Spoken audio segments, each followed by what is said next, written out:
Hola, buenas noches. Bienvenidos. Tenemos dos ponentes, el doctor José Luis Álvarez Vera, quien es el jefe de hematología del Centro Médico Nacional 20 de Noviembre del ISSSTE, quien además tenemos el gusto de que es parte de nuestra mesa directiva, pero él es gran aficionado al mieloma múltiplo y conoce muy bien el tema. Y nos va a hablar de un aspecto que es muy interesante. El mieloma múltiple afecta a los adultos mayores, como sabemos, predominantemente. Entonces, pues sabemos también que cada vez es más importante la evaluación del estado funcional de los pacientes, de si son frágiles o no lo son, y cómo hacerlo. Esto tenemos necesariamente que incorporarlo a nuestra práctica clínica para evaluar mejor lo que vamos a hacer con el paciente. Entonces, este tema es muy interesante. Y luego tenemos un invitado extranjero, como es la costumbre, es el doctor Kumar de la Clínica Mayo en Rochester, Minnesota, y el doctor Kumar nos va a hablar del mieloma múltiple en recaída, tanto en primera como en segunda, de tal forma que ambos temas son muy interesantes y seguramente así lo serán para ustedes. Entonces, sin más, le daré la palabra a la doctora de Michelis, a quien también agradecemos, acaba de regresar de un viaje muy largo, de muchas horas, y a pesar de eso está aquí puesta, recién bañada y lista. Entonces, pues muchas gracias.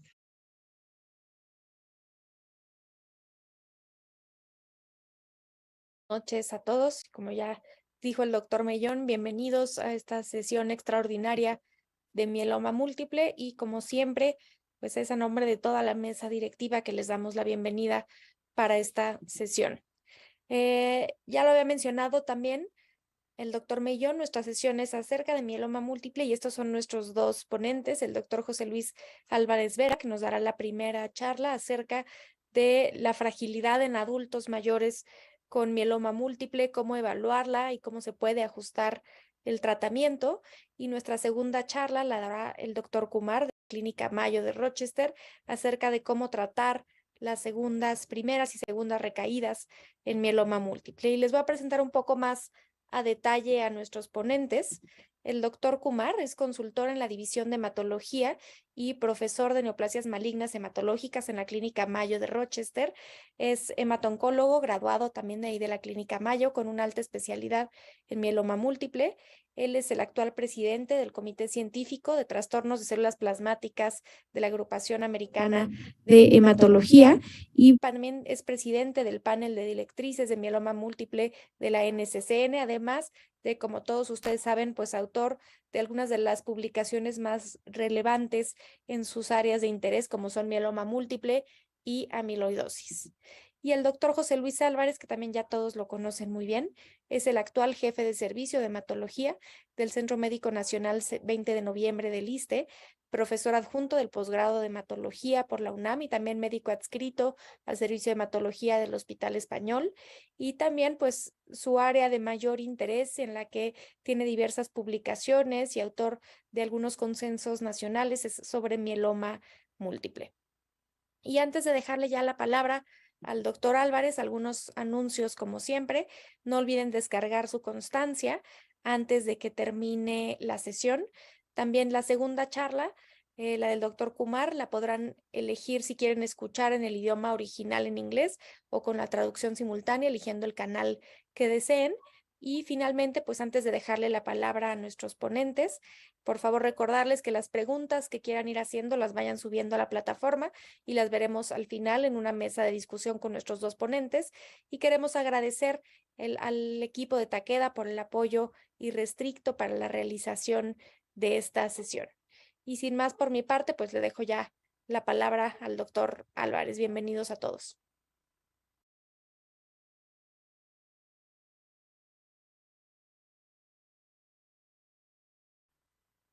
¿Qué tal? Buenas noches. Gracias por la presentación al doctor Mellón, a Roberta Michelis, que un gran esfuerzo que va regresando platicábamos hace unos momentos. Pero bueno, el día de hoy, hablar de mieloma múltiple, ya comentaban que es uno de los temas que más me gusta. Hoy un poco diferente, hablar de cómo evaluar la fragilidad e individualizar el tratamiento de los pacientes, sobre todo en el adulto mayor. Esta es mi declaración de conflictos de interés.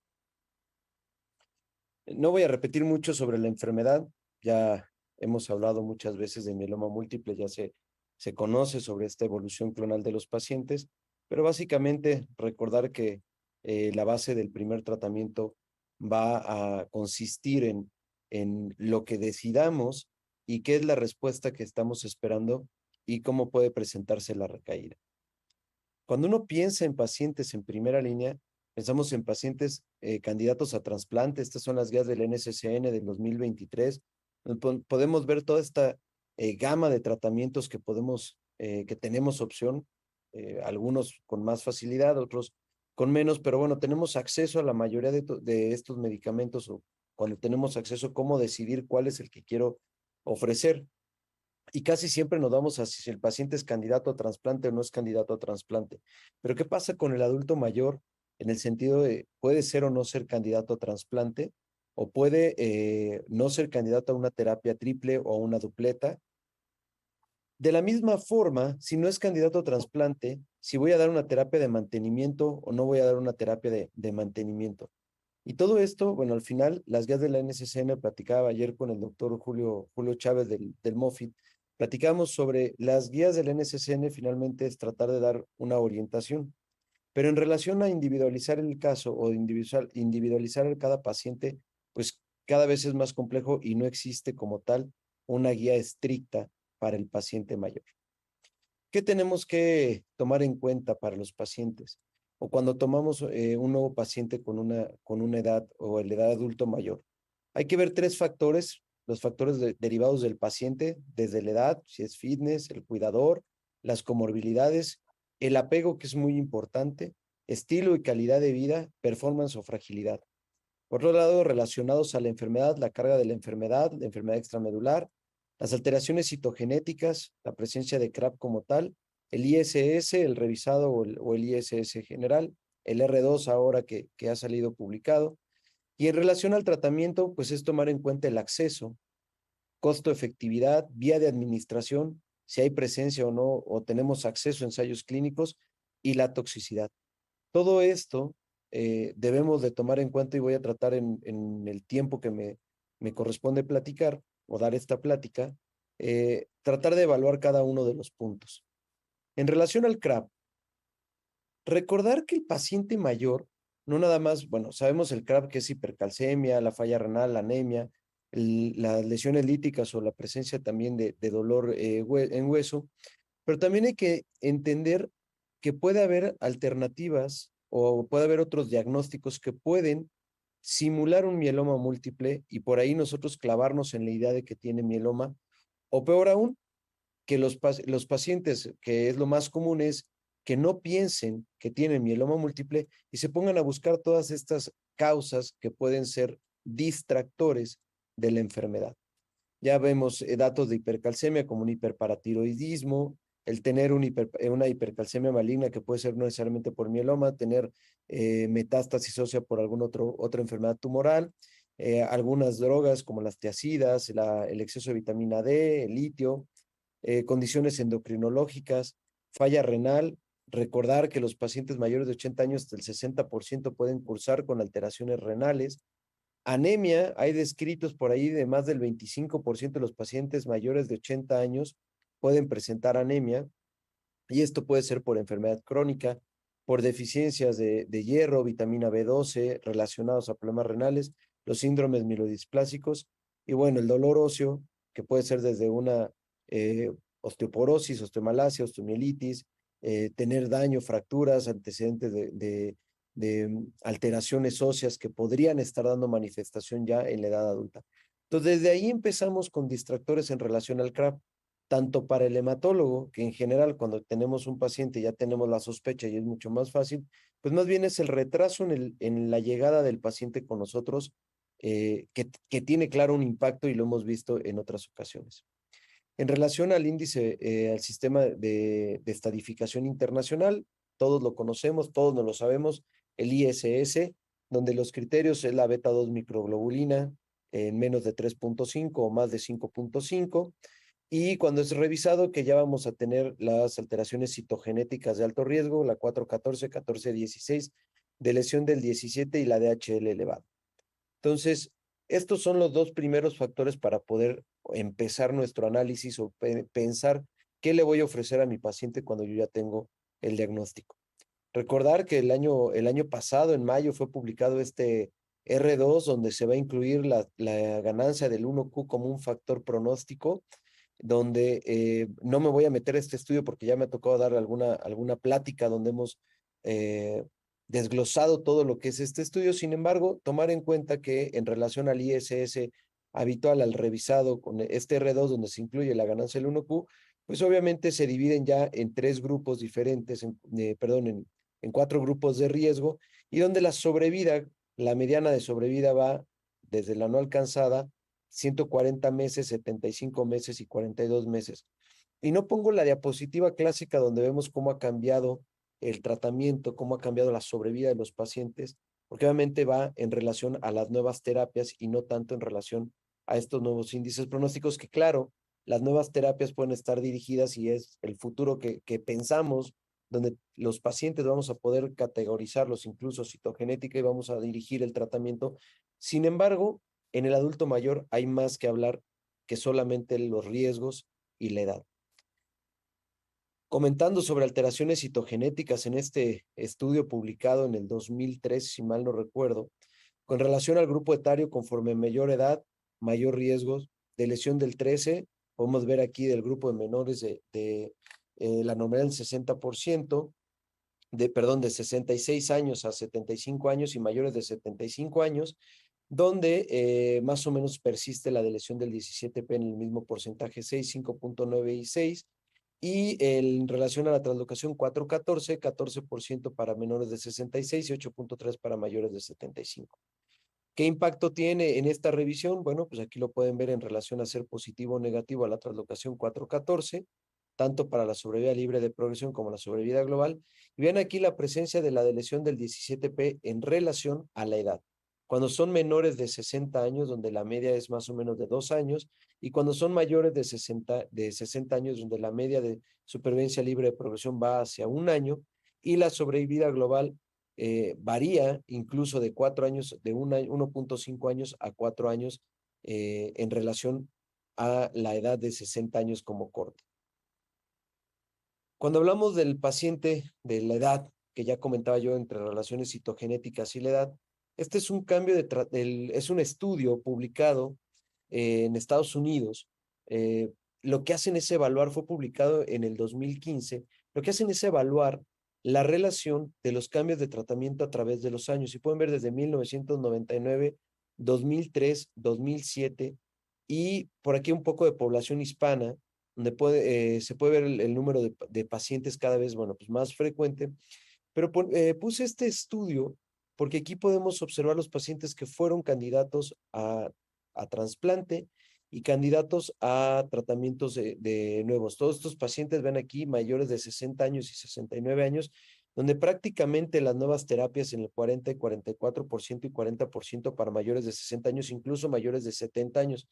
Claramente el mayores de 70 años se queda corto en la relación en pacientes con trasplante, ya fueran no hispanos o hispanos, y en relación a pacientes de mayores de 60 o 69 años, he dado el performance. ¿Y cómo se ha llegado a estos estudios? Bueno, este es el estudio de la clasificación o las recomendaciones del International Myeloma Working Group, que es el estándar desde el 2015 que fue publicado, se convirtió en el estándar para saber escalas que platicaba yo hace un momento, que tal vez como tal las escalas no las realizamos y simplemente uno juzga directamente y en relación al paciente mayor deberíamos de estar haciendo estas escalas todo el tiempo. ¿Qué hay con estas escalas? Es en relación a la actividad diaria del día, la vida, la actividad diaria, que son 4 puntos, más de 4 puntos o menos de 4 puntos para determinar estos factores de riesgo de ser fit o frágil, el uso de ciertos instrumentos en la vida diaria y el índice de comorbilidad de Charlson, que habitualmente es el que más utilizamos. Para quienes no están familiarizados, incluyéndome inicialmente a todo esto, bueno, pues el índice de CATS, que es el índice de actividad diaria, y lo podemos ver en relación al baño diario, donde podemos ver si es independiente o dependiente, a la ropa, si el paciente se puede sacar la ropa desde los cajones, el armario, se la pone, la brocha, excepto atarse los zapatos, es un acto que no cuenta como independiente, y dependiente si no se puede vestir por sí mismo.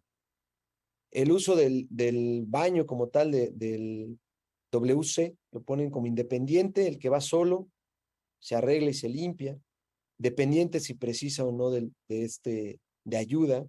La movilidad igual, se levanta y se acuesta de la cama por sí mismo, puede levantarse de la silla por sí mismo, si es dependiente, si precisa de ayuda para todo esto. La continencia, lo mismo, control completo de la micción y la defecación o no lo tiene, y la alimentación, si precisa para ayudarse o no. Si él puede llevar el alimento a la boca desde el plato o equivalente, o se excluye si le cortan la carne, pero con esto vamos tomando un puntaje y se decide la independencia de las funciones desde un estado A hasta el G, que es dependencia total de las 6 actividades. No pongo toda la tabla del A, B, C, D, F, G. Finalmente, pues es mostrar un poco estos puntajes que, si recuerdan, en nuestra tabla donde se hace el índice del International Myeloma Working Group, tomaba en cuenta, 4 factores. La escala de Lawton y Brody, que es en relación al uso de instrumentos, pueden ver desde la capacidad para usar el teléfono, hacer compras, la preparación de la comida, el cuidado de la casa, si realiza tareas ligeras, si no las realiza, si no puede mantener un adecuado nivel de limpieza, que yo conozco algunas personas que aquí no tendrán tendrán 2 puntos, necesitan ayuda en todas las labores de la casa, no participan en ninguna labor, el lavado de ropa, el uso de medios de transporte, desde el viaje en transporte público, conduce su propio coche, o es incapaz o no viaja o utiliza el taxi o el automóvil solo como ayuda de otros, no lo hace por sí solo. Responsabilidad respecto a su medicación, si se es responsable de tomarse sus dosis, que esto va un poco con lo del apego que yo les ponía en la primera tabla, en relación a si el paciente tiene apego o no al medicamento, y no nada más tiene que ver si le gusta o no le gusta tomar las pastillas, sino además puede ser responsable de acordarse a la hora adecuada de tomar el medicamento, si lo tiene en acceso, si lo puede tomar, porque si está en otro lugar no lo puede tomar. Y manejo de sus asuntos económicos, si se encarga de sus asuntos económicos por sí solo, si realiza las compras de cada día, pero necesita ayuda en las grandes compras, o es incapaz de manejar el dinero. Este índice va desde 0, que es la máxima dependencia del paciente, al 8, que es la independencia total del paciente. La escala de Charlson, creo que es la que más relacionados estamos y es la que más llegamos a utilizar. Bueno, pues una puntuación donde podemos ir desde el infarto agudo del miocardio, pasando insuficiencia cardíaca, demencia, conectivopatías, hepatopatía crónica leve, diabetes, hemiplegia, diabetes con lesión a órgano blanco, tumores en los últimos 5 años, por aquí linfoma, leucemia le da 2 puntos, tumor sólido metastásico 6 o SIDA 6 puntos. Entonces, en base a eso y regresando a nuestra plática, nuestros puntos de este estudio del 2015, donde entonces toman en cuenta estos factores, ¿no? Tener 4 puntos o menos de 4, más de 4, tener más de 5 o menos de 5 puntos, el índice de Charlson también para más de 2 o 1 o menos de 1 o igual. Y en este mismo estudio hacen relación al uso de lenalidomida o inhibidores de proteasoma como régimen basal. Cuando hacen el estudio del modelo de regresión de Cox, pues lo que observan es que la edad mayor de 80 años, el tener menos de 4 puntos en relación a las actividades de la vida cotidiana, el uso de instrumentos de las actividades de la vida cotidiana con menos de 5 puntos, o un índice de Charlson por arriba de 2, tienen un hazard ratio que ahí pueden observar en la diapositiva y que están asociados indirectamente o de forma independiente a disminuir la sobrevida global de los pacientes. De tal forma que se genera este índice, este score de fragilidad de los pacientes por la International Myeloma Working Group. Ya comentaba que le dan el valor a 80, podemos ver que le da 2 puntos, si tiene menos de 75 años no le da puntaje, 75 a 80 1 punto, más de 80 2 puntos, el índice de Charlson va a ser de 0 o de 1, si tiene más de 4 del puntaje de las actividades, aunque yo lo comentaba que habitualmente es por letras, pero bueno, esto es en relación a si puede o no puede ser independiente en la independencia total o dependencia total. Si es mayor de 4 es 0, si es menor de 4 es 1, y el uso de instrumentos de la vida cotidiana, si es más de 5 es 0, si es menos de 5 es 1 punto. De tal forma que con estos valores lo que encontraban era, tomando en cuenta esto, si era 0 es un paciente fit, si tiene 1 punto es un intermedio fitness, y si tiene más de 2 puntos es un paciente frágil. ¿Pero qué impacto tuvo? Y ven aquí en relación a la sobrevida global de los pacientes, el porcentaje de sobrevida global de los pacientes, 84, 76 y 57% en relación a una sobrevida global o sobrevida libre de progresión a 3 años, que fue donde se llevó el estudio. Y en relación a la supervivencia libre de progresión, va de 48, 41 y 33% a 3 años. De la misma forma, en el estudio empiezan a analizar con relación al riesgo de tener eventos adversos no hematológicos, grado 3 o 4, y el riesgo de descontinuar el tratamiento. Y vean, obviamente, el que es paciente frágil tiene un riesgo de 31% a 12 meses de descontinuar el tratamiento y 34-35% de probabilidad de tener eventos no hematológicos, eventos adversos no hematológicos grado 3-4. Bueno, en ese mismo estudio también se encontraba que obviamente encontraron como en el modelo de regresión de Cox que el ISS tenía un impacto el tener un grado 2 o 3 con relación al ISS 1, que eso, bueno, ya está muy estudiado, ya lo presentábamos hace un momento. Y entonces lo que hacen es unir los grupos. Entonces podemos tener hasta 6 grupos de pacientes o 6, podemos categorizar a nuestro paciente en 6 estándares. El paciente fit que tiene un ISS 1, que va a tener una sobrevida, la mediana de sobrevida que hablábamos de global de 83%, aquí hablaban de 94% cuando es ISS 1, con una supervivencia libre de progresión de 48% a 3 años. El paciente fit, que es un ISS 2 o ISS 3, donde va a caer esta sobrevida global a 77%, y pueden ver, esta es la mediana, perdón, de la sobrevida global, y pueden ver aquí los rangos más o menos 68, 83.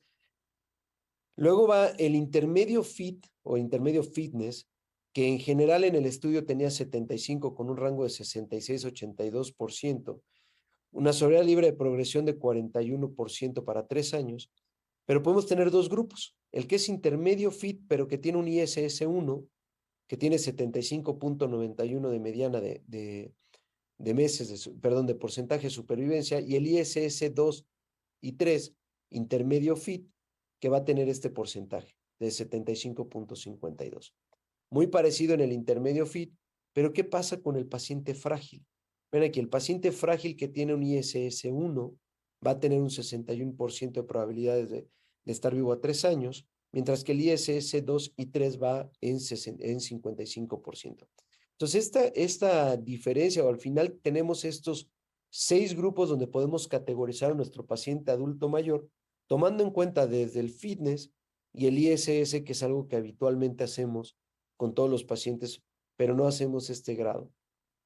De tal manera que se puede ver de aquí abajo cómo el ajustado, ya había presentado yo, cuando es solamente el índice fit, intermedio fit y frágil, y el ajustado en relación al ISS, cómo cambian estos 3 factores y cómo van a tener peor sobrevida y mayor riesgo, hasta un hazard ratio de 2.21, de descontinuar el tratamiento para el paciente frágil con ISS 2, 3.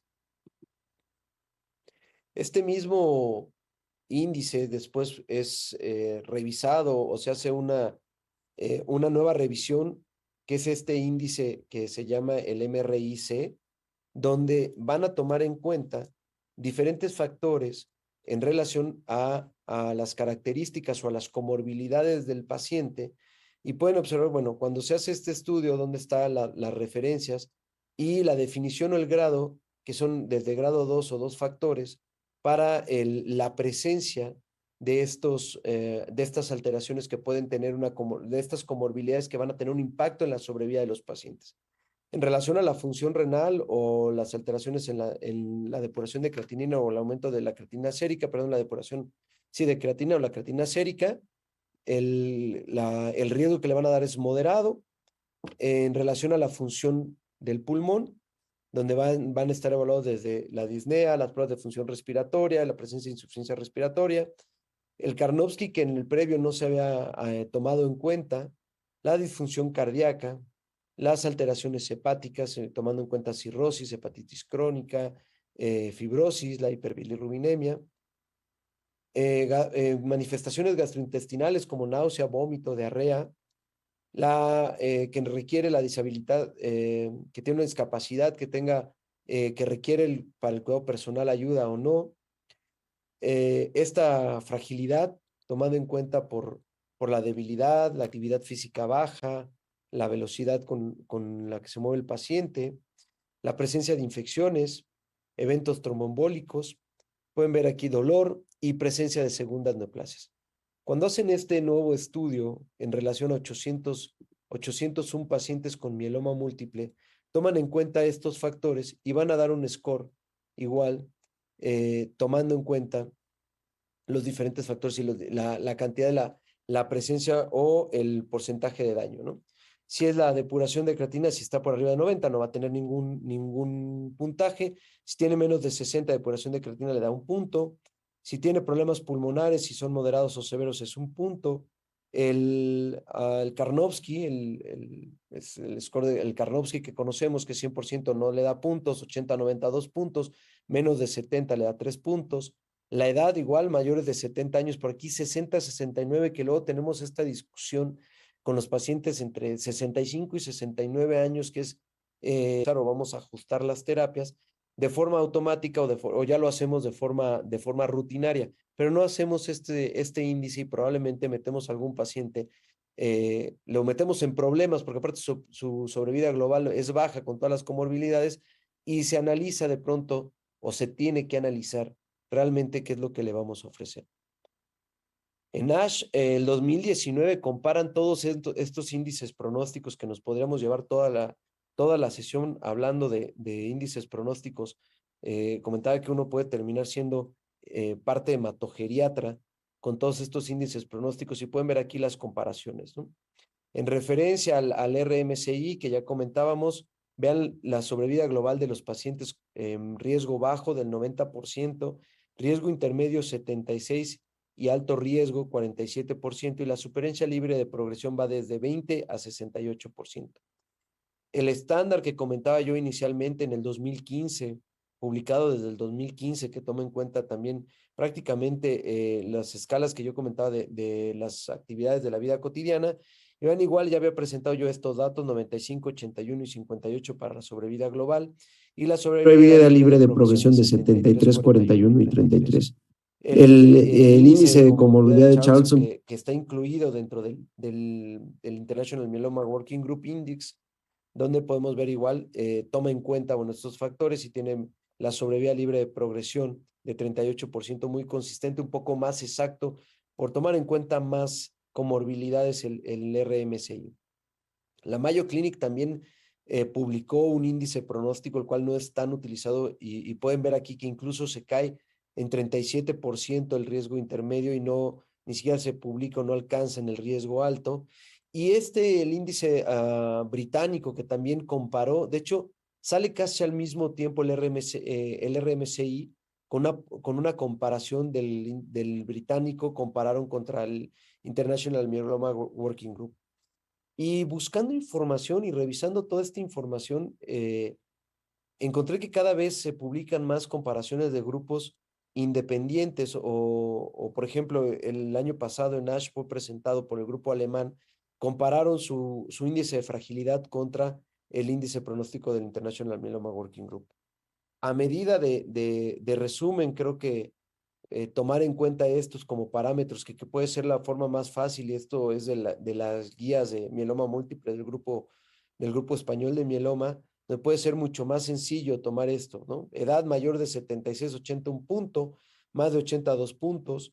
La dependencia, le vamos a dar un punto en el estado funcional, escala del Karnofsky 80, 90, 2 puntos, Karnofsky menor de 70 es 3 puntos, las comorbilidades igual de índice de Charlson más de 2 es un punto, la depuración menos de 60 y enfermedad pulmonar moderada severa un punto, de tal forma que ellos, a pesar de que mantienen el mismo rango, esto es como una forma simplificada que es mejor que traer todas las tablas que yo ya comentaba.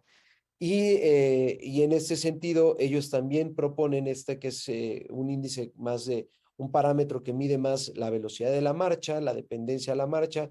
Los pacientes diabéticos que con enfermedad pulmonar o con insuficiencia cardíaca o tabaquismo le dan un punto.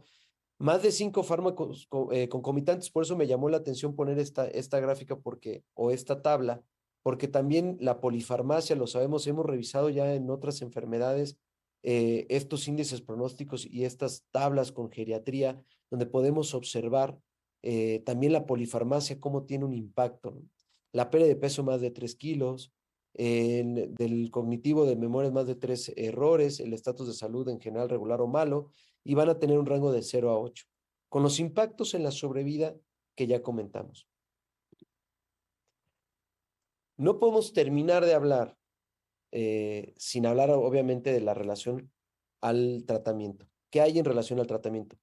Estas son las tablas más comunes que se piden o que deberíamos de utilizar en el adulto mayor para poder decidir, tomar en cuenta, ya comentaba yo, el estilo de vida, el apego. Y cuando uno habla del acceso, pues sabemos que no todos tenemos el mismo acceso a medicamentos.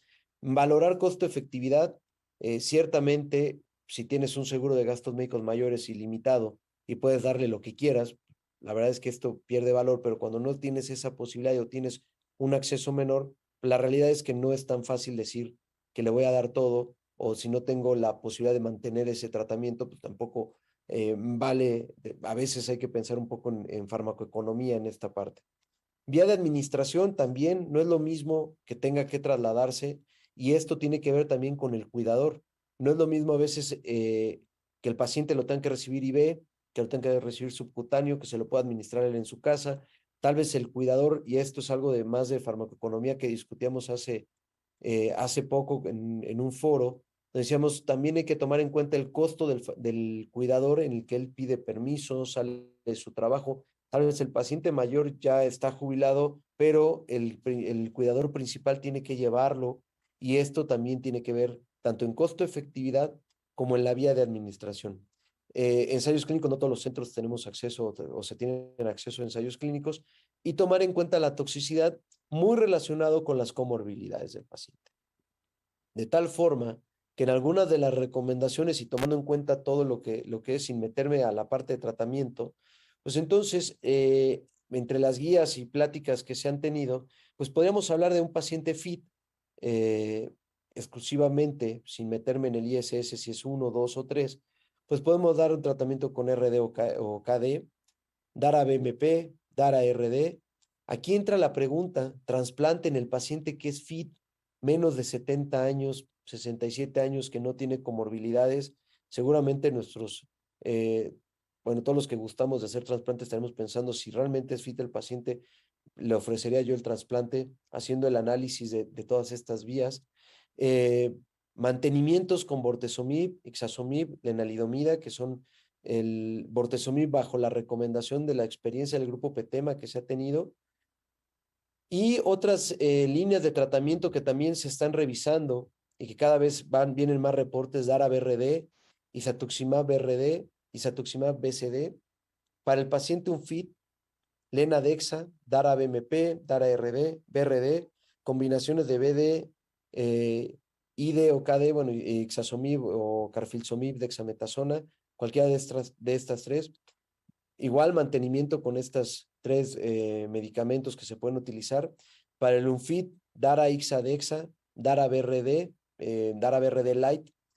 Y una de las recomendaciones que, revisando esto del paciente FIT y del paciente UNFIT, si es frágil, bueno, podemos dar, o la recomendación que daban era de dupletas RD, que precisamente publicaban o sacaban ahí una revisión en ASH del 2022, hacen una comparación de Lena-Dexa contra BMP nuevamente, y parece que por ahí las tasas de respuesta no son tan espectaculares como se habían visto inicialmente en estos reportes de la vida real.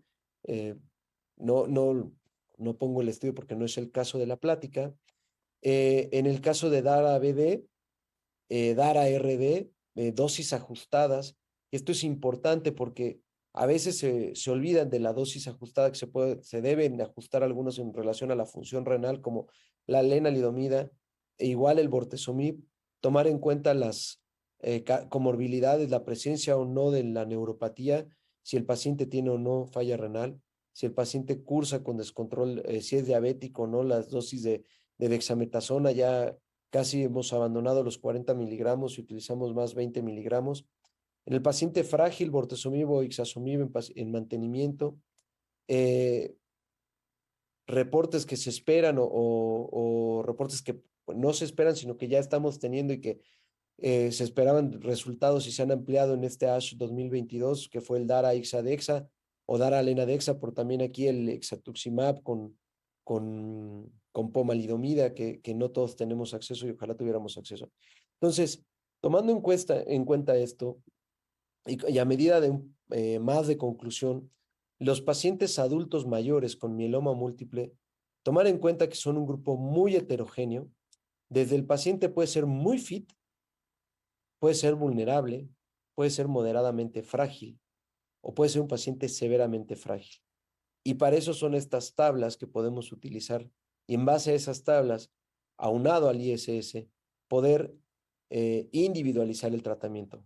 Finalmente, hoy no hay un tratamiento estándar para estos pacientes, por eso hay que individualizar cada paciente y tomar en cuenta, recordar la sobrevida global, las sobrevida libres de progresión que les presentaba, y de esa manera poder decidir la mejor terapia que le podemos ofrecer a nuestro paciente, tomando en cuenta también la calidad de vida que más frecuentes se han hecho estudios en relación a las comorbilidades y a los eventos de toxicidad de cada una de las drogas.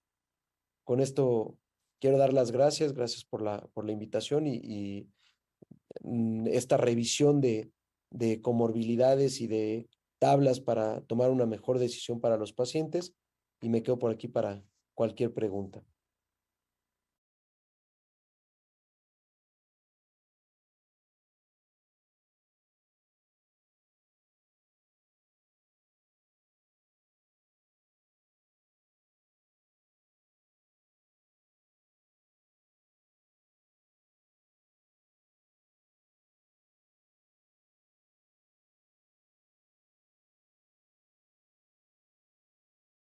You go live, please.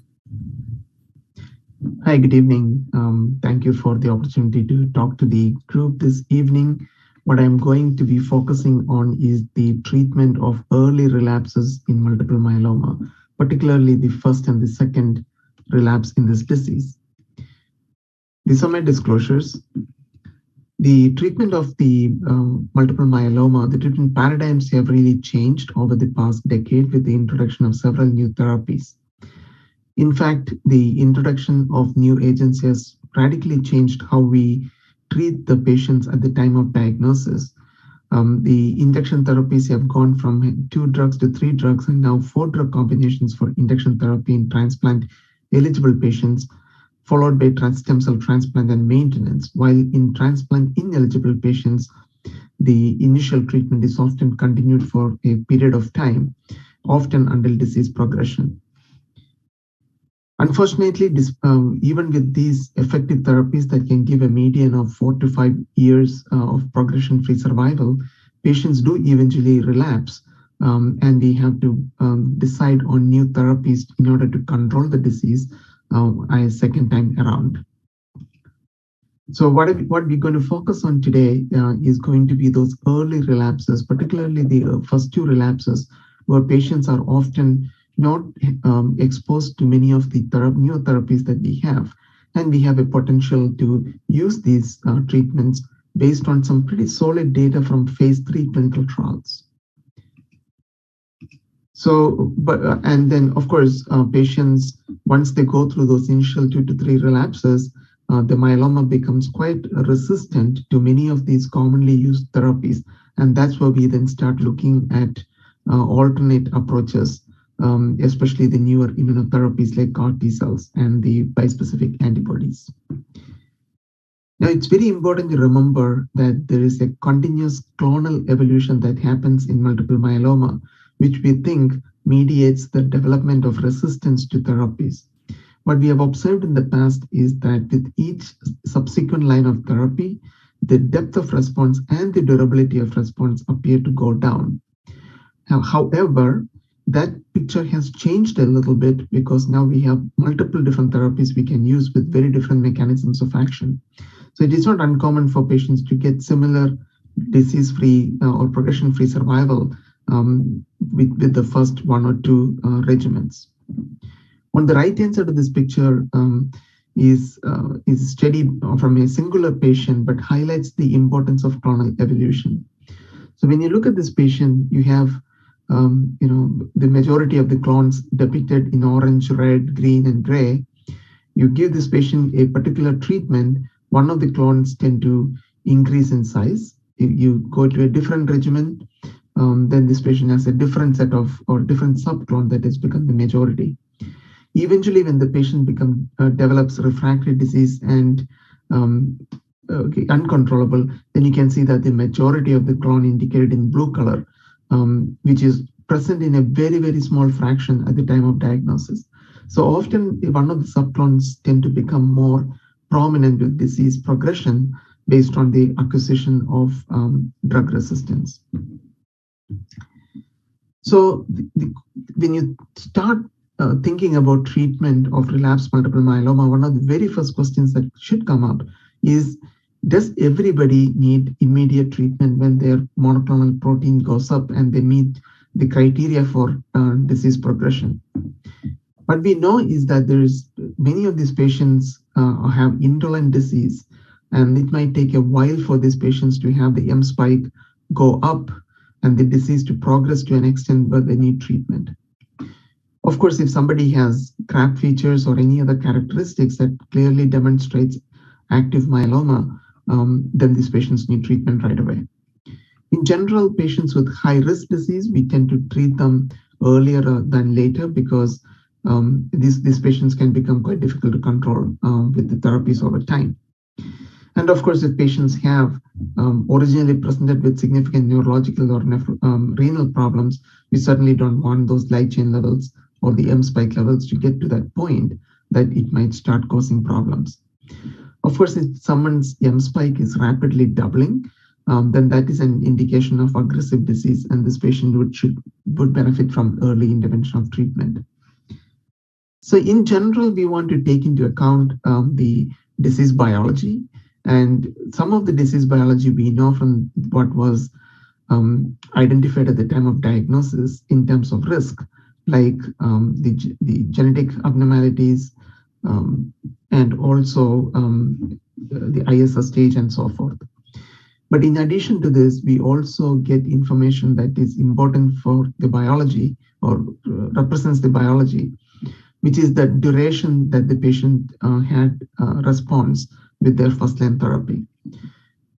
So what we have found is that if patients have a relatively short time to progression after the first-line therapy, those patients should typically be considered as having functional high-risk disease, even though they may not have any clear genetic abnormalities. Now, we certainly want to take into account other characteristics, including the performance status, the age, comorbidities, any toxicity from the prior therapy that might interfere with the regimen that you're going to be using. And in general, what we tend to do is to treat these patients until disease progression. If they cannot tolerate both the drugs long-term, at least keep the new drug on until disease progression to get maximum benefit out of these therapies. And when you think about these combinations, I think it's important that we use 3 drug combinations because we have a huge number of phase 3 clinical trials that have been done in the relapse setting, 1 to 3 prior lines of therapy, that has looked at triplets versus doublets. And all these studies have consistently shown that use of triplets associated with a better outcome. Now, when you think about creating those 3 drug combinations, it's important for us to include in there two drugs the patients have not seen, and it is preferable that at least one of the drug comes from a drug class that the patient has not been exposed to before either. And then that will give the maximum likelihood these therapies will have a long-term impact. So what are the specific things that we would keep in mind, or the checklist, so to speak? We should look at the prior drug exposure and the refractory status. And this is probably one of the most important things when you're trying to select a particular therapy. Certainly the risk, high risk versus standard risk, has some implications. There are ongoing studies that are looking at the impact of converting somebody into MRD negativity. Will that benefit the high risk more than the standard risk? You always want to take into account the age, the frailty, and the comorbidity. These patients are often older, a diagnosis, and at the time of first relapse, they're going to be further likely to be more frail.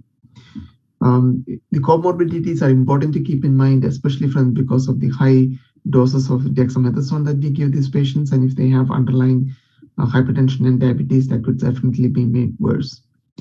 You also want to take into account whether these patients are eligible to undergo a stem cell transplant or whether they already had a prior transplant. Patient preference increasingly becomes an important aspect, especially in the older patient population. And then finally, we have to also factor in the logistics of administration. Is it somebody who can come to the clinic once a week, or do we need to put them on a regimen that might need them to come only once every 4 weeks? So those kind of things also need to be considered when you're thinking about choosing a particular regimen.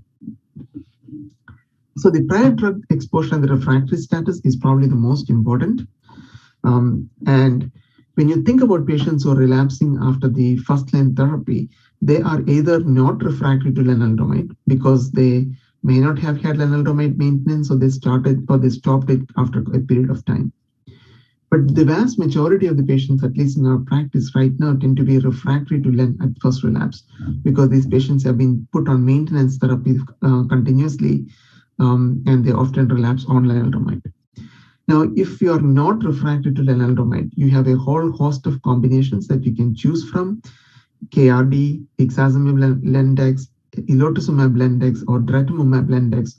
All 4 of those combinations, building on a lenalidomide backbone, have been shown to be quite effective in phase 3 trials. If they are refractory to lenalidomide at first relapse, you obviously want to use a combination that does not have lenalidomide. It could certainly have the next generation immunomodulator like pomalidomide. Daratumumab or isatuximab can be combined with carfilzomib dex. And the daratumumab and isatuximab can also be combined with pomalidomide dexamethasone.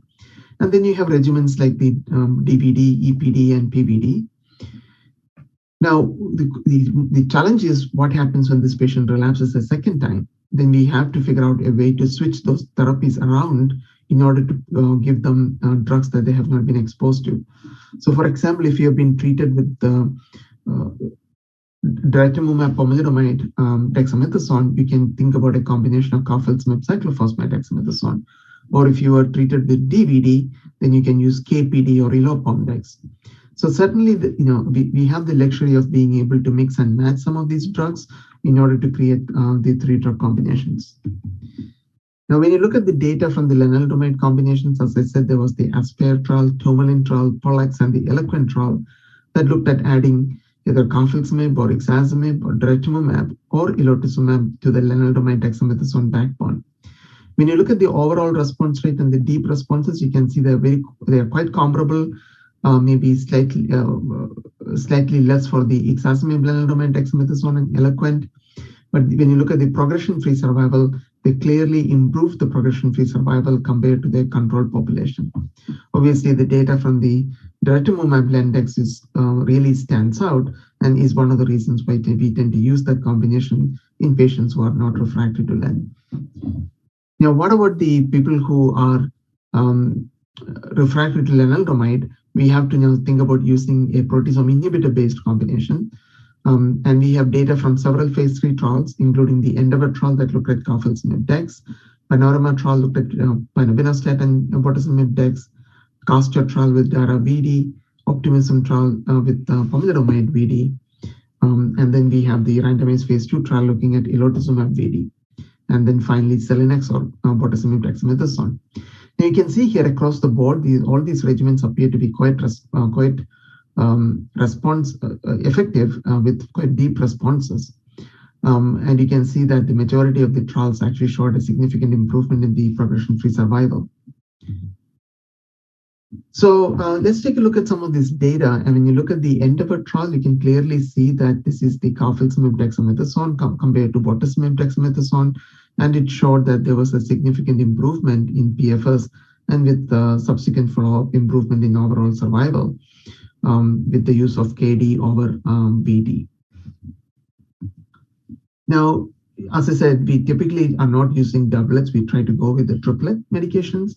Now, the CANDOR study is a phase 3 trial that randomized patients with 1 to 3 prior lines of therapy to getting carfilzomib dexamethasone, like what was used in the previous Endeavor, early lines of therapy. And you can see that the results are quite similar to what we saw with the CANDOR trial, with the doubling of the PFS for the isatuximab KD versus KD. So we had the choice of using 2 different anti-CD38 monoclonal antibody in combination in patients with relapsed disease.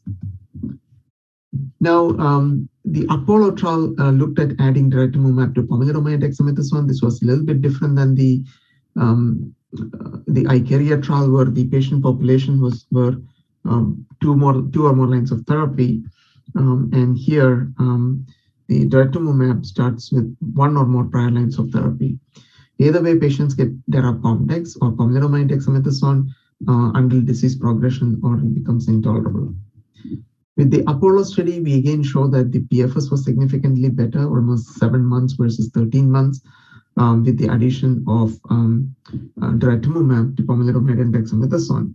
And in fact, there was a second trial called the MM014 that looked at dara-pom-dex in patients who are people who have been exposed to lenalidomide. And this trial showed that the median PFS in patients who were refractory to lenalidomide was about 23 months, whereas people who were relapsed but not refractory, median had not been reached. And when you look at the 2 groups combined, median PFS was about 31 months. So this appears quite similar to what we have seen with the ICARIA data as well. So the ICARIA data looked at adding isatuximab pom-dex to pomalidomide dexamethasone. This was 2 or more prior lines of therapy, and patients were treated until disease progression. Here you can see that there is a doubling of the PFS, similar to what we saw with the daratumumab, and there was also an improvement in the overall survival with the triplet combination. Now, finally, a regimen that has not been studied a lot, but can be quite useful, which is the combination of carfilzomib, the 2nd generation proteasome inhibitor, with pomalidomide and dexamethasone. Now, these particular studies were done in a very heavily pretreated patient population with only a median PFS of 7.2 months, but we all have used this regimen often in the clinic with the remarkable efficacy. So certainly something to be considered. Now, there's obviously a lot of focus on those patients who are relapsed and who are refractory to lenalidomide. What else can we do? Now, this is the study from the Spanish group where they randomized patients to getting carfilzomib dexamethasone versus carfilzomib cyclophosphamide dexamethasone. And this study showed that while there is no significant difference in the PFS across the 2 groups, if you look at patients who are refractory to lenalidomide, you can see that the addition of cyclophosphamide really makes an impact for those patients compared to just using KD. So something to keep in mind. Now, one of the things we should not forget in the setting of early relapses is the use of autologous stem cell transplant. You all are familiar with the IFM 2009 trial where patients were randomized to an early versus late transplant, showing better PFS with the early transplant, but comparable overall survival with the late transplant. So if you have a patient who already has collected cells and is possibly considering an autologous stem cell transplant, and that is certainly something appropriate. Now, in addition, we also know that the patients who already had an autologous stem cell transplant, they can certainly also be considered for a second autologous stem cell transplant in the salvage setting. This is easy if you have cells that are stored away. And this kind of an approach has also been taken in the setting of some of these newer therapies that can significantly, the newer therapies. In those situations, I think if you have cells, certainly using an autologous stem cell transplant is something to be considered. So clearly, we have seen remarkable progress in terms of prolongation of survival in multiple myeloma, but it still remains a chronic disease. And the treatment of myeloma requires a long-term strategy. And what we really have to do is to try and generate the most optimal combination for the patient at a given time point, and which we think will have the least amount of toxicity based on their prior drug exposure, but at the same time also have the maximum efficacy. And we are continuing to have clinical trials trying to see if we can develop newer regimens with newer therapies that can improve the outcomes. And I think in the future, what is likely to happen is that we will be using drugs based on their genomic characteristics in some patients. That degree of individualization or personalization is not too far away. So with that, I will stop and take any questions.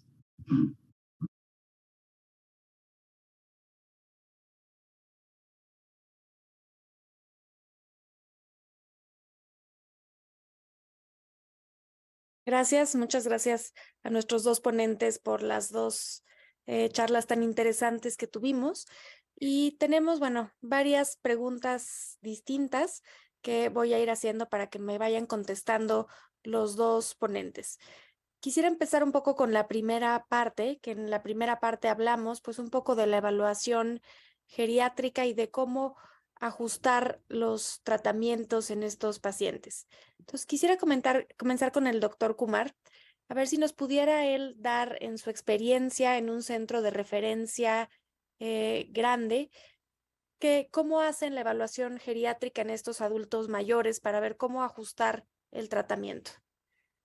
Es una buena pregunta y yo creo que depende mucho de la situación clínica. Para los pacientes que están en estudios clínicos, utilizamos escalas formales como la de la IMWG, pero también tendemos a utilizar, por ejemplo, el estado funcional del ECOG, simplemente observaciones generales de ver, por ejemplo, cómo caminan o cuestiones simples, si pueden realizar las actividades de la vida diaria. En lugar de utilizar escalas muy formales, tendemos más bien a comenzar con algunas cuestiones más sencillas. De acuerdo, y es algo de lo que hablaba un poco el doctor Álvarez hace un momento, que de pronto lo hacemos más informalmente y no de una forma pues tan estandarizada como estas escalas, pero nos preguntan, doctor Álvarez, la gente que está escuchando la sesión sobre el mejor momento para hacer estas escalas. ¿Qué tanto pues el deterioro por la misma enfermedad puede estar contribuyendo y sea mejor esperar un poco a estabilizar al paciente, hacerlo justo antes del tratamiento, o qué tanto se pueden ir modificando a lo largo del tiempo? Bueno, finalmente lo que comentamos es para la toma de decisión inicial, ¿no? Si bien podemos tener un deterioro de la función renal por la misma enfermedad, hay ciertas recomendaciones y podemos tener tratamientos que podrían ayudar a mejorar la función renal. Lo hemos visto en pacientes que han llegado con mucha falla renal y con bortezomib hemos podido mejorar esta función. Entonces creo que como tal, bueno, las recomendaciones al inicio, lo hacemos al inicio para tomar una decisión. Nosotros evaluamos al paciente y evaluamos la respuesta del paciente al tratamiento. No, la realidad es que tampoco estamos evaluando, salvo en la recaída, empezamos a ver si tiene peor función renal porque tiene una progresión. Pues evidentemente, como decíamos, no nos ponemos a hacer la tablita y estar revisando. Yo creo que es al inicio con todas las comorbilidades para tomar la primera decisión en el tratamiento individualizado. De acuerdo. Otra pregunta. Adelante, doctor Mellón. Bueno, esta pregunta que le hiciste al doctor Álvarez, me gustaría hacerla también al doctor Kumar. ¿Qué sucede con los pacientes que con el tratamiento inicial mejoran de forma significativa su capacidad funcional? ¿Se puede cambiar a un tratamiento más intenso, particularmente si el paciente tiene un riesgo mayor? ¿O esto es válido, obviamente fuera de un estudio clínico, para ofrecerle a un paciente una mejor posibilidad al inicio? Estamos hablando de evaluar el estado funcional, ¿correcto? Sí, correcto. Bueno, yo creo que esto es algo que tenemos que seguir haciendo en el momento de cada visita. En general, en el momento del diagnóstico, el estado funcional se debe de medir para ajustar la toma de decisión terapéutica. Y, por ejemplo, si estamos utilizando 3 fármacos, podríamos seguir usando los 3 fármacos, pero como dijimos en la presentación anterior, podría uno alterar la dosis y el calendario de estos medicamentos para que el paciente se siga beneficiando. Al paciente frágil, por lo general les ofrecemos 2 fármacos y después cuando empiezan a tener mal desempeño funcional, pues les agregamos el tercero. Si alguien es frágil, en la situación de fragilidad, empezamos con una situación más baja de estos medicamentos, pero si alguien llega con enfermedad de alto riesgo, pues tenemos que ser más agresivos y para lograr una reversión rápida de la enfermedad, pero pues hay que considerar también los demás aspectos funcionales del paciente. De acuerdo. Gracias.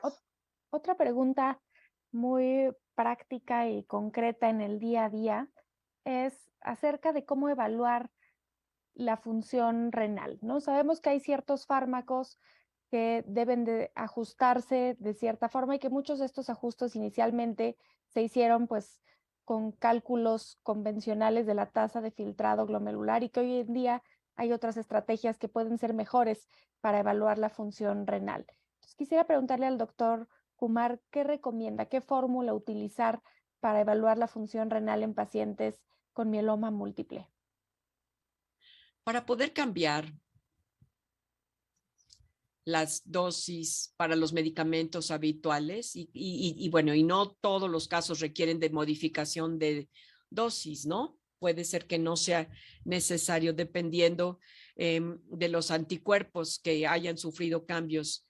Y esto se aplica sobre todo a la lenalidomida y bueno, a los medicamentos de quimioterapia. Y en esos casos está perfectamente aceptable utilizar la tasa de filtración glomerular calculada y en algunos casos esto no es necesario en la práctica. Si alguien, por ejemplo, va a someterse a un trasplante de células madre, hay que hacer, nosotros típicamente sí les medimos la tasa de filtración glomerular haciendo una recolección de orina, pero si no es así para todas las demás actividades de manejo diario, simplemente utilizamos la tasa de filtración glomerular estimada.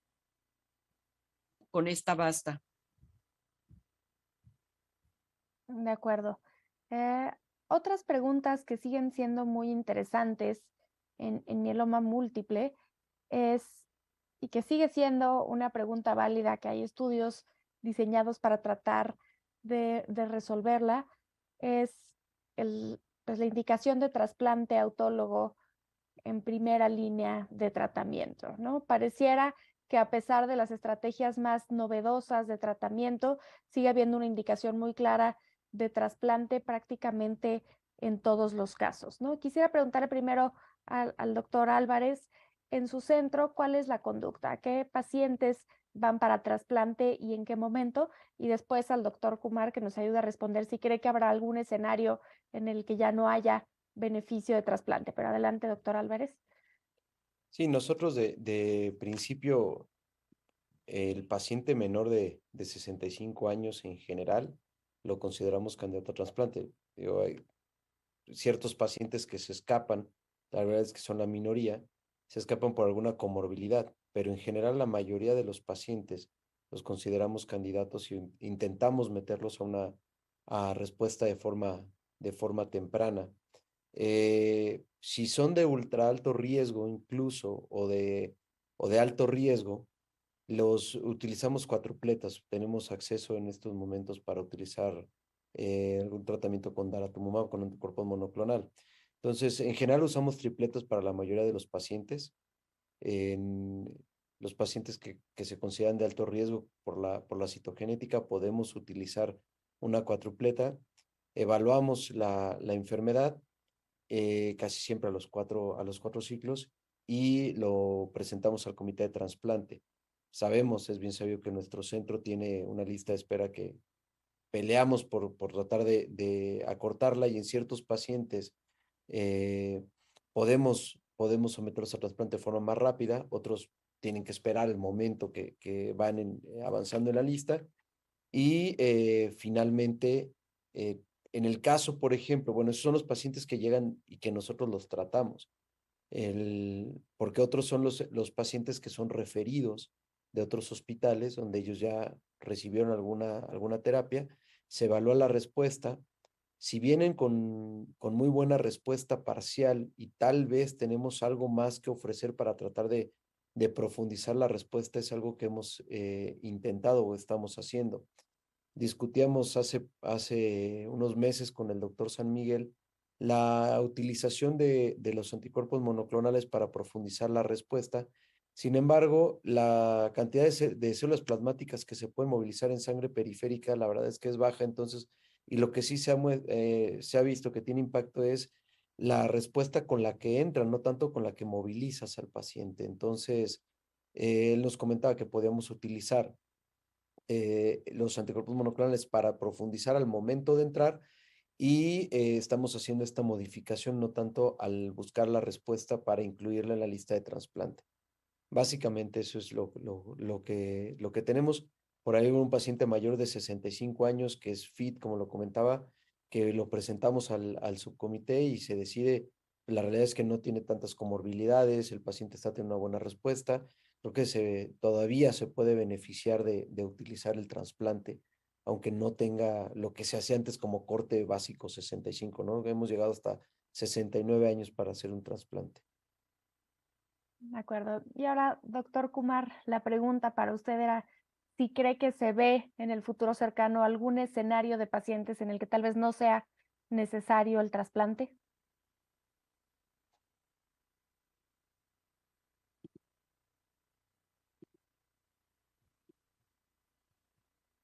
Es una pregunta importante.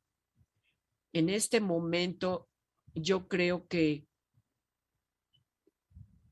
los estudios clínicos que están evaluando este tema y están utilizando células CAR-T en este grupo de pacientes para trasplante. Algunos de estos pacientes son de riesgo alto, otros son pacientes que han tenido una respuesta subóptima al trasplante y luego utilizaron CAR-T después. Hasta que tengamos datos claros que muestren que CAR-T puede controlar la enfermedad y que es mejor que el trasplante de células madre autólogos, yo no percibo ningún cambio. Sabemos que CAR-T, uno de sus atractivos es que se puede administrar, pero sobre todo con los pacientes de alto riesgo, si solamente se les da CAR-T y no se les da mantenimiento, van a regresar rápidamente. En este momento, yo diría que el CAR-T sin mantenimiento no podrá reemplazar el trasplante, pero si se da mantenimiento, pues sería una ventaja. Entonces, eso se vuelve un reto. Habiendo dicho eso, existen estudios clínicos que evalúan incorporar algunos de los anticuerpos específicos en la terapia de inducción.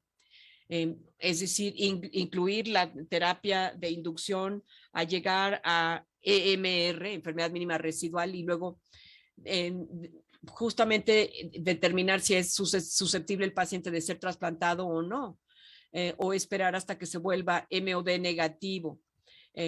Ahora, hay una manera más simplista de ver las cosas, y eso es que considerar el trasplante como si fuera otra clase de medicamentos, que no podamos totalmente pasar por alto la enfermedad que podemos seguir tratando. Entonces, si alguien puede recibir el trasplante de células madre como parte de su trasplante, en un inicio, pues sería conveniente.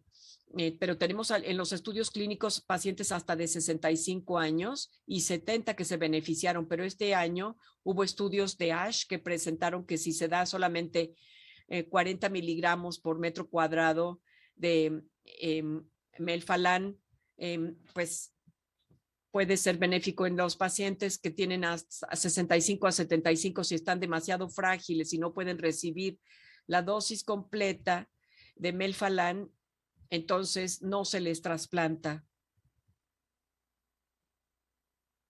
De acuerdo. Algo que sigue siendo interesante, sabemos que los costos de los tratamientos novedosos pues son una limitante importante, no solo en México y en Latinoamérica, sino en muchas partes del mundo, ¿no? Que evidentemente nuevos esquemas se ven muy bien las curvas y hay mucha efectividad, pero el acceso es un problema. ¿Considera usted, doctor Kumar, que en nuestros países donde el acceso a estas terapias novedosas en cuadrupletes en primera línea se ve complicado, sigue habiendo algún papel de hacer trasplantes en tándem? Muy buen comentario. Dos cosas. La primera es que si aquí lo bueno es que en diferentes partes del mundo se consigue bortezomib, lenalidomida y dexametasona. Y bueno, pues hay que, son relativamente económicas, ¿no? Se pueden dar en la inducción y se puede dar al paciente mantenimiento con lenalidomida, después el rol de la consolidación, ya sea con un trasplante en tándem o con BRD, pues para esto nos sirve considerar el estudio que se está llevando a cabo en este sentido, pero el esquema tipo BZD, si alguien tiene enfermedad de alto riesgo, yo creo que el trasplante en tándem no es irrazonable en base a los datos de Europa. Si se tiene, pues no se puede dar, digamos, mantenimiento. Yo creo que el trasplante en tándem es bastante razonable para poder profundizar la respuesta. De acuerdo. Tenemos otras preguntas también acerca de la enfermedad, de la medición de enfermedad mínima residual o enfermedad residual medible. Quisiera preguntarle primero al doctor Álvarez si en su práctica lo está midiendo en el día a día y también a lo mejor si ve alguna diferencia entre institución pública y privada en cuanto a quiénes mide y por qué métodos mide enfermedad mínima residual. Sí, nosotros en el servicio tenemos la ventaja de tener el citómetro de flujo con Euroflow. Entonces, hicimos o se llevó a cabo una de las tesis y continúa en vigilancia ahora otro de los residentes tomando en cuenta mínima residual. Para los pacientes con mieloma múltiple lo estamos haciendo antes del trasplante, después del trasplante y en seguimiento. Esto cada 6 meses, que aquí después del trasplante los tenemos con mantenimiento con lenalidomida.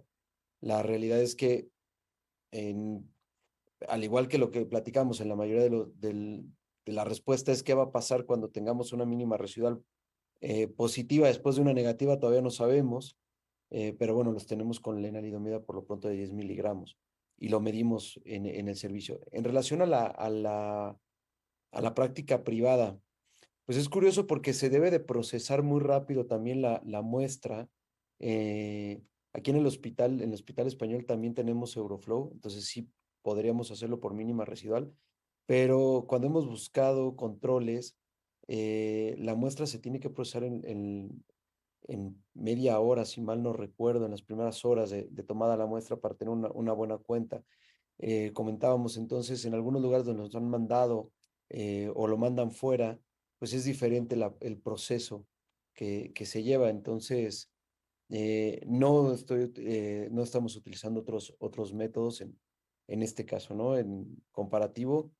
Y ciertamente no hacemos, porque eso también pasa, ¿no? Nos piden la citometría de flujo para los pacientes de novo o de recién diagnóstico, no les hacemos citometría de flujo, realmente la hacemos mínima residual directa después del tratamiento, ¿no? Para evaluar el tratamiento, no inicial, porque no consideras que se necesita tomar al diagnóstico una muestra con citometría de flujo. De acuerdo. Y con respecto también con enfermedad residual medible, doctor Kumar, la pregunta sería, estas metodologías más novedosas como la secuenciación de nueva generación para la medición, ¿qué ventajas o desventajas le ve a las distintas metodologías para determinar la enfermedad residual en mieloma múltiple? Ciertamente, yo creo que las dos principales tecnologías,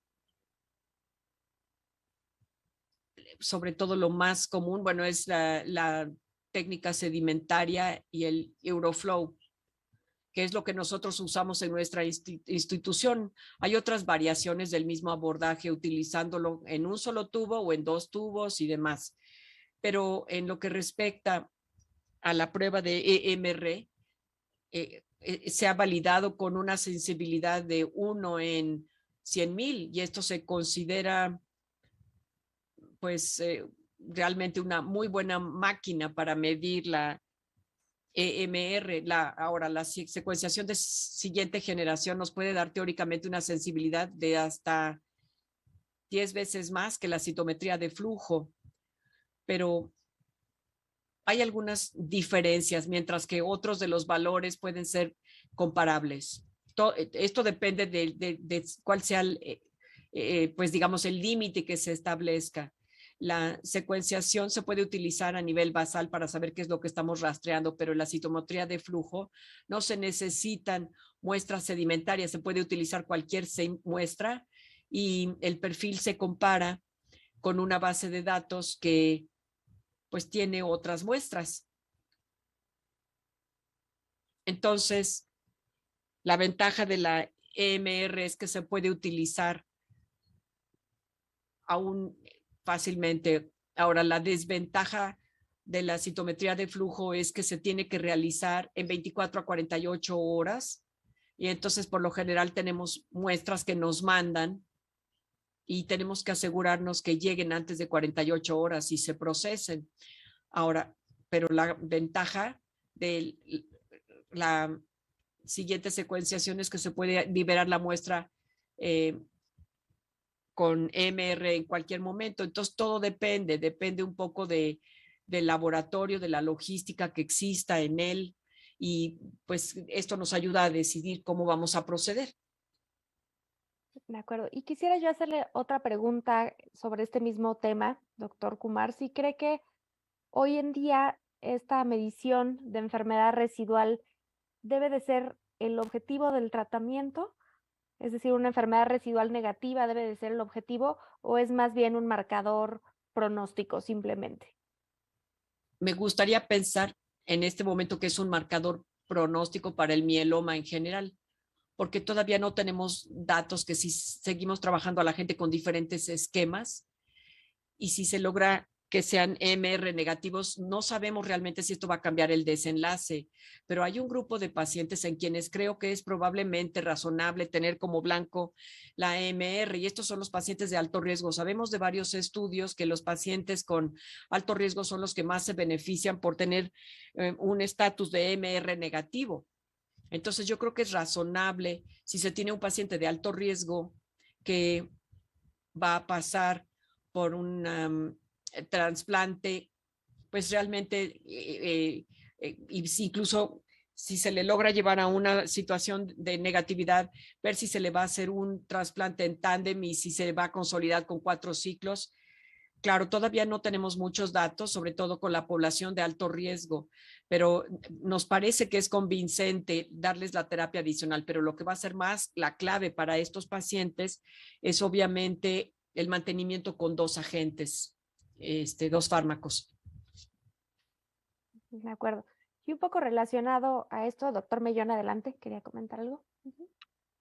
Sí, quisiera preguntarle al doctor Kumar sobre el tratamiento con las células CAR-T y con los anticuerpos biespecíficos.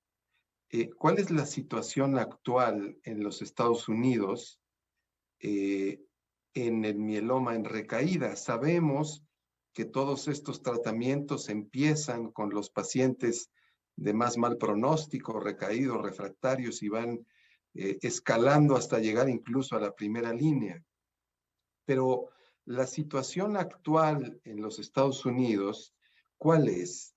Las células CAR-T y los anticuerpos biespecíficos se utilizan solo en las recaídas tempranas, o cuál es la situación actual, y claro, cómo ve el futuro cercano en el uso de estos dos métodos de tratamiento.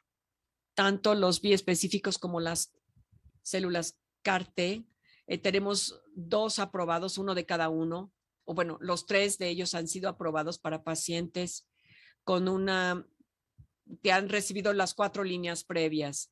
Los células CAR-T comerciales, digamos, son justamente para estos pacientes. Hay estudios clínicos que se llevan a cabo con pacientes con 1 a 3 líneas de terapia, y hemos visto los datos de KarMMa 3 publicados la semana pasada y muestran que hay un beneficio de utilizar CAR-T versus las terapias estándar, pero hay algunas desventajas en el estudio en cuanto a lo mal que está controlado los datos, pero sin embargo, pues creo que los datos nos están delineando qué es lo que tenemos que hacer. Y yo creo que fuera de un estudio clínico va a ser 4 líneas de terapia para poder determinar, dependiendo del estudio, cualquier lugar, el diagnóstico. Y por supuesto, hasta las etapas tardías se pueden utilizar. Tenemos algunas otras preguntas específicas sobre algunos casos en particular, pero quiero tratar de agruparlas con algo que pueda ser como interesante para todo el mundo. Y varias de estas preguntas están relacionadas a la afección extramedular, particularmente en las recaídas con un componente importante extramedular. Quisiera primero preguntarle al doctor Álvarez, en su centro, un poco sobre el diagnóstico de la enfermedad extramedular.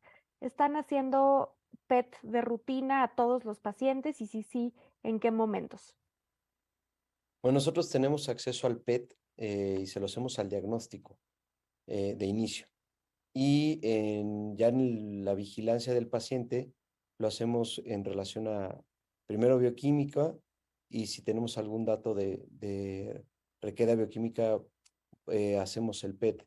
Algunos pacientes, después del trasplante y en respuesta más en seguimiento, cuando empezamos el mantenimiento, les hemos hecho algún PET. Por ahí hemos tenido algunos pacientes que previo al trasplante han tenido alguna actividad, pero sobre todo ósea más que extramedular, porque eso es esa parte.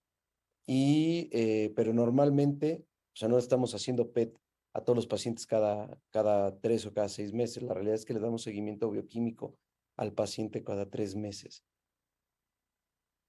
Y la pregunta para el doctor Kumar sería, en la clínica Mayo, ¿cuál es el método de imagen que están utilizando preferentemente para evaluar la enfermedad ósea? Y por otro lado, si hacen PET de rutina para evaluar enfermedad extramedular. La herramienta típica que usamos es una TAC de cuerpo completo. Es, digamos, el método preferible para evaluar huesos. El PET se realiza a nivel basal en pacientes en donde se tiene la preocupación de enfermedad extramedular, aunque se puede, la seguridad de los pacientes, o sea, obviamente sí tienen este estudio un riesgo en la enfermedad extramedular, pero más allá de los PETs basales. Podemos tender a utilizar un PET, ya sea porque hay síntomas nuevos que nos preocupan del mieloma o porque forma parte de un estudio clínico o porque tuvieron enfermedad extramedular previa y queremos evaluarlo. En todo lo demás, el PET no se utiliza de rutina para todos los pacientes. En el momento, a veces en el momento de diagnóstico, se hace una resonancia magnética espinal para tratar de distinguir entre el mieloma activo y, bueno, también determinar la tasa de respuesta. De acuerdo. Y quisiera preguntarle, particularmente en recaídas extramedulares en sistema nervioso central, que sabemos que no son particularmente frecuentes, pero que sí están muy bien descritas, ¿cuál es su recomendación de tratamiento? Bueno, es un grupo de pacientes muy desafiante de tratar y lo que tendemos a darles típicamente es terapia intratecal, ARA-C, esteroides, metotrexato, y eso, bueno, lo repetimos hasta que se eliminen los síntomas en el sistema nervioso central, pero bueno, preferiblemente después damos terapia sistémica y utilizamos medicamentos que el paciente no haya utilizado antes. De acuerdo. Y una pregunta para los dos, empezando por el doctor Álvarez. En pacientes que tienen amiloidosis secundaria y particularmente amiloidosis a nivel cardíaco, ¿tienes alguna preferencia de esquema de tratamiento, doctor Álvarez? Bueno, la realidad es que nosotros seguimos utilizando tratamientos como el mieloma múltiple en general. Sabemos que por ahí están los estudios en relación a daratumumab y están sacando cada vez más frecuente incluso esta indicación del daratumumab, pero no tenemos nosotros tanto acceso para poder utilizarlo. Si lo tuviéramos sería como una posibilidad. La realidad es que evaluamos al paciente, lo hacemos dependiendo de la línea de tratamiento que ha recibido y buscamos un tratamiento individualizado, ¿no? Nosotros no tenemos ahorita un protocolo exacto para decir, este paciente va a ir a tal línea, depende de cómo viene, qué línea de tratamiento ha recibido, qué ha recibido previo, lo comento, y a partir de ahí se decide en conjunto, no es una decisión estandarizada ya. De acuerdo. Y en su práctica, doctor Kumar, en estos pacientes con mieloma y amiloidosis secundaria, particularmente con afección cardíaca, ¿tiene alguna preferencia de esquema de tratamiento? Creo que si los pacientes no han recibido daratumumab, yo trataría esa combinación. Y si no, los otros medicamentos que utilizamos para mieloma, que también tienen actividad para esa enfermedad, ciertamente ha habido estudios clínicos que evalúan la combinación de lenalidomida, dexametasona, ciclofosfamida, bendamustina también.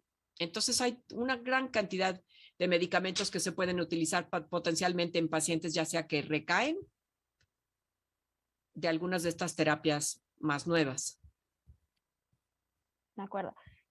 Otra área muy interesante que siempre sigue habiendo mucho que discutir es acerca, pues, de la enfermedad ósea en pacientes con mieloma y del uso de terapias dirigidas, ¿no? Ya sea básicamente ácido zoledrónico o denosumab, que es lo que tenemos, pues, comercialmente disponible y que más utilizamos. En su práctica, en el 20 de noviembre, doctor Álvarez, ¿a qué pacientes deciden tratar con denosumab y a cuáles con ácido zoledrónico? Bueno, la realidad es que, bueno, por acceso, que tenemos facilidad de usar denosumab, utilizamos en la mayoría de los pacientes el denosumab. Si bien también tenemos el ácido zoledrónico, hemos pactado más por el denosumab por los pacientes con falla renal, porque sabemos que no tenemos que estar dando ajustes y eso ha sido la facilidad. Ciertamente, si no lo tenemos, podemos utilizar el zoledrónico como base de tratamiento, pero si el paciente está con falla renal, nos vamos directo a denosumab. De acuerdo. ¿Y doctor Kumar, en su práctica algo distinto? Tendemos a usar más los bifosfonatos. el zoledrónico es el medicamento de opción. Y utilizamos, como dijo el doctor Álvarez, el denosumab en pacientes con disfunción renal. Y damos bifosfonatos cada mes por un año después del diagnóstico y después cada 3 meses, una vez que los pacientes han tenido una buena respuesta. Ok, de acuerdo. Tenemos otras preguntas muy interesantes también en relación al trasplante, que bueno, como ya hablamos, sigue siendo pues una parte fundamental del tratamiento en estos pacientes y pues se ha también estudiado y descrito mucho esquemas de acondicionamiento distintos al puro melfalán.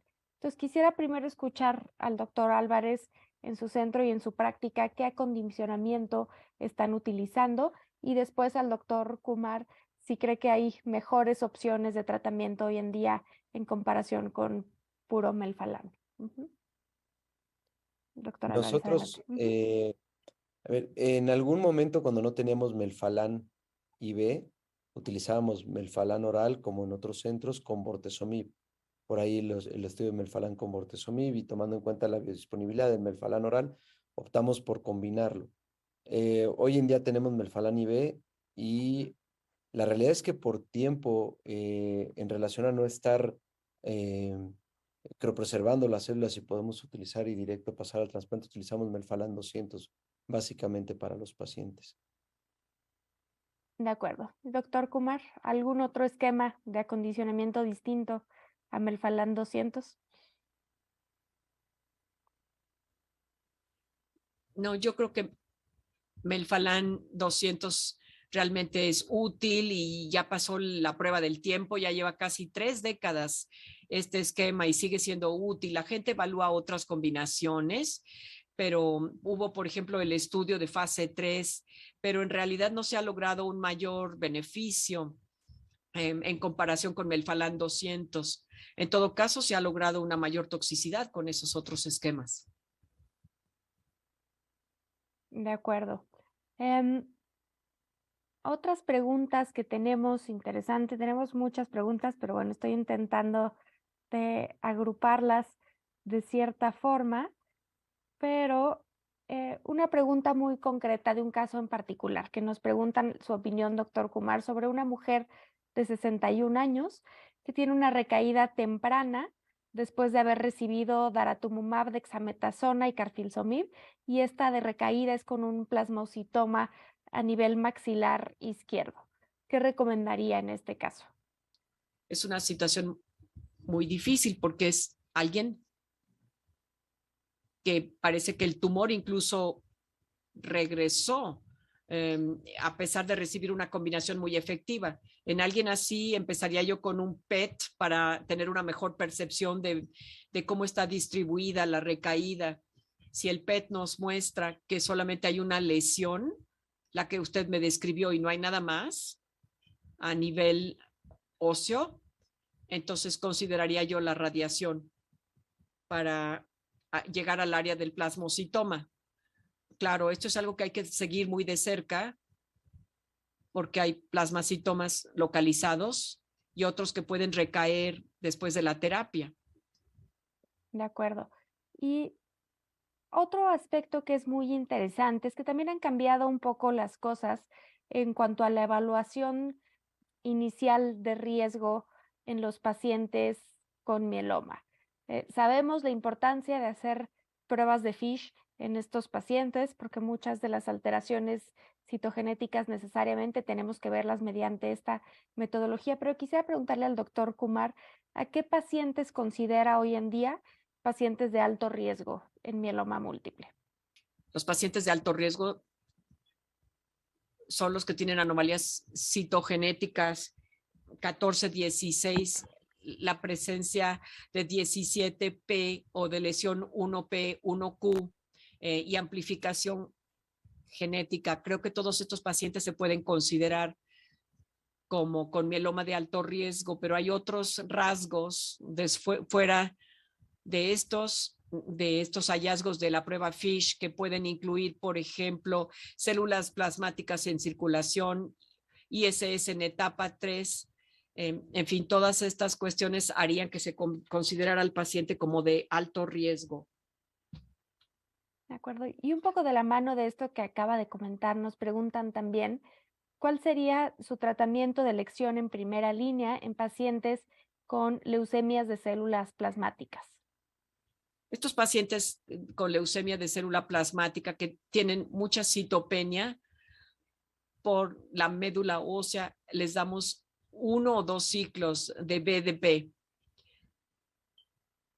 para controlar al paciente, y después BRD, les damos 2 ciclos. A veces se les hace un solo trasplante, a veces un trasplante en tándem, y después se les da medicamento para mantenimiento. De acuerdo. Doctor Álvarez, adelante. Pues aprovechando esto con el doctor, recientemente discutíamos tándem, hacer autólogo y luego halogénico en paciente con leucemia de células plasmáticas, y ahora en la era del monoclonal, con los resultados que presentaban en ASH de Dara KRD, igual hacer el autólogo, luego el halogénico, o poder esperar en el tratamiento.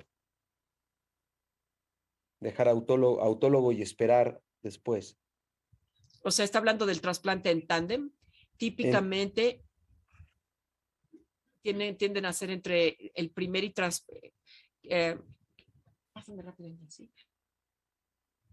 si se tiene un trasplante en tándem planeado, entre 3 y 6 meses sería el tiempo a esperar. Y en este contexto, doctor Kumar, ¿usted ve algún papel de trasplante halogénico? Esa es una pregunta siempre difícil. Yo creo que la respuesta inmediata es que es muy limitado.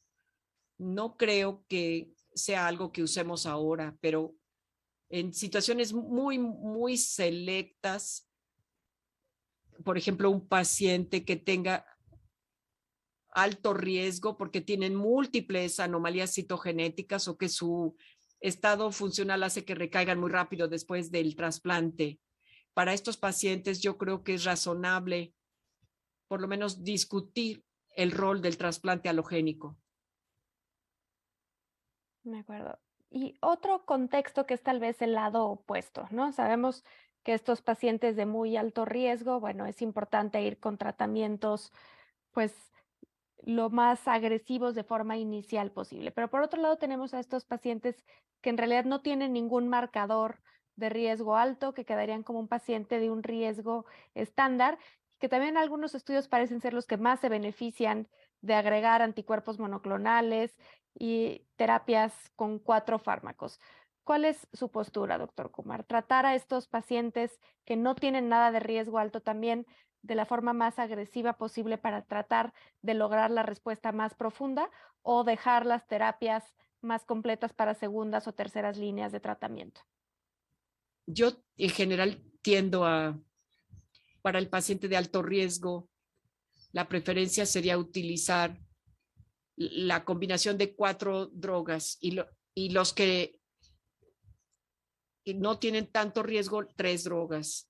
Pero en pacientes que perdí aquí la línea de pensamiento, pero los pacientes con una enfermedad de alto riesgo se les darían 4 drogas para tratamiento y después el mantenimiento, y a los que no se les daría un mantenimiento o sea, primero la inducción, luego 3 drogas y luego un solo medicamento para mantenimiento. De acuerdo. Pues creo que ya hemos cubierto de forma muy general las preguntas que tenemos. No sé si el doctor Mellón quiere hacer algún comentario final como para reagrupar un poco todo lo que se ha mencionado. No, creo que ha sido bastante clara las exposiciones y sobre todo la sesión de preguntas del doctor Álvarez y del doctor Kumar. Estamos ya casi llegando al término de la sesión por tiempo, de tal forma que yo quisiera solamente agradecerles a ambos el espacio dedicado para poder presentar y después contestar todas estas preguntas que son de gran interés para los socios de la Agrupación Mexicana de Hematología. Así que muchas gracias a ambos. Y quisiera despedirnos con dos mensajes. Uno, con relación a los socios de nuestra sociedad. Recuerden que el costo de la membresía de la agrupación se va a incrementar a partir del 1 de abril, y esto es necesario por todos los beneficios que tenemos que cubrir, incluyendo el seguro, etcétera, de tal forma que tienen hasta el 31 de marzo para pagar la cuota habitual, y a partir del 1 de abril se tendrá un incremento a 3,000 pesos. Y no quiero terminar esta transmisión sin felicitar, bueno, no felicitar, porque creo que este día no es para felicitar a las mujeres, sino más bien para hacer conciencia de lo que implica la discriminación y el abuso en muchos contextos en el mundo, en muchas situaciones diversas. Entonces creo que hemos avanzado poco a poco, pero de forma firme, en tener una mejor equidad. Todas las sociedades médicas están definitivamente motivadas para que esto sea una realidad, y quiero entonces aprovechar para todas las doctoras que nos están escuchando, que tengan la certeza de que en la Sociedad de Hematología tenemos muy clara la necesidad de tener esta equidad de sexo, en donde todos tengan las mismas posibilidades y las mismas garantías. Y con esto quiero terminar la transmisión. Muchas gracias nuevamente a nuestros conferencistas y a ustedes por su presencia esta noche. Hasta luego. Muchas gracias a todos.